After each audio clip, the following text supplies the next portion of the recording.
దానియేలు మరణమైపోవాలి.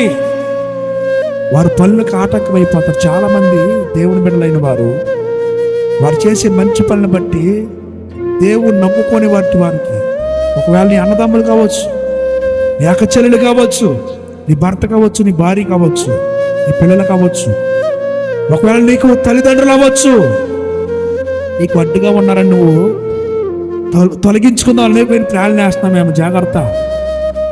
ఒకవేళ మనుషుల సహాయం వాళ్ళకి అందకపోవచ్చు, మనుషులు ఎటువంటి సహాయం కూడా వారు చేయలేక అసమర్థులుగా చూస్తూ ఉండిపోవచ్చు. కానీ వారి పక్షంలో ఉన్నవాడు లోకంలో ఉన్నవాడి కంటే గొప్పవాడు.